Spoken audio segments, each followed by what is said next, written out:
Hello বন্ধুরা, আজকে সকাল সকাল আমরা বেরিয়ে গেছিলাম আমার বন্ধুর সাথে পরোটা খাওয়ার জন্য। তাই আমি চলে আসলাম, আমার বন্ধুর কাছে ফোন করেছিল তাই। তো আমরা এখন চলে যাব পরোটা খেতে। তো বন্ধুরা, আমরা এখন চলে এসেছি পরোটা খেতে, আর পরোটাকে আমরা এখন শুরু করে দিয়েছি। দেখতে পাচ্ছেন লোক খুবই কম ছিল, তাই ভিড় না থাকার কারণে আমরা তাড়াতাড়ি পরোটা খেয়ে নিলাম। পরোটা খাওয়া শেষ করার পর আমরা চলে এলাম বাড়ি। আর দেখতে পাচ্ছেন সকালের কত সুন্দর আবহাওয়া, অনেক সুন্দর। তো বাড়ি চলে আসলাম। তো বন্ধুরা, আমরা এখন মাসুমের সাথে দেখা করব। আমি চলে এসেছি পুলে এখন খাওয়া দাওয়া করে। তো এই যে মাসুম, এই তো যাচ্ছি। বছরের লাস্ট শুক্রবার আজকে। এই তো 11টা বাজছে, এখন টাইম আছে 11টা বাজে। আপনি এখন কোথায় যাচ্ছেন? আরে গা ধুবেন, ই করবেন, ফাস্ট ফুড মহিষ যাবেন।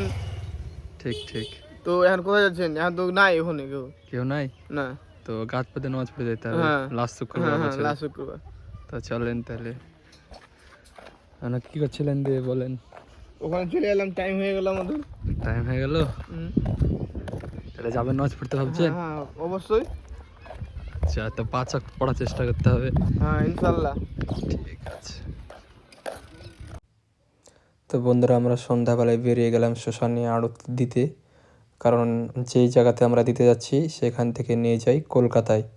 তো সেই জন্য আমরা ওখানে নিয়ে যাচ্ছি। তো দেখতেই পাচ্ছেন কত সুন্দর ওয়েদার। সন্ধ্যা 4টে বাজছে এখন। মানুষজন আপন আপন কাজে যাচ্ছে এবং বন্ধুরা তাদের সঙ্গে আপন আপন আড্ডা মারছে। অনেক সুন্দর ওয়েদার তাই। আর শীত পড়লে যা আনন্দ হয় সেটা বলার মতো না। তো আমরা এখন চলে এলাম আড়তে। তো দেখতে পাচ্ছেন এইভাবে মাল রাখা আছে। তো মালগুলোকে আমরা এখন নামিয়ে নেব। আরও একটি লচি মনে করে আমরা মাল নিয়ে এসেছি। তো ওটা আমাদের পেছন পেছন আসছিলো, দেখা যায় কতক্ষণ লাগে তাদের আসতে। এবং এই মাল এখান থেকে লোড করে বড় বড় লরিতে তারপর নিয়ে যাই কলকাতায় মাল। তো দেখতে পাচ্ছেন আর একটা আমাদের চলে এলো গাড়ি, এখান থেকে নামাবো, তারপর নামিয়ে আমরা চলে যাব বাড়ি। তো বন্ধুরা, এই ছিল আজকের ভিডিও। দেখা হবে কোনো নেক্সট ভিডিওতে। Thank you so much for watching. Bye by.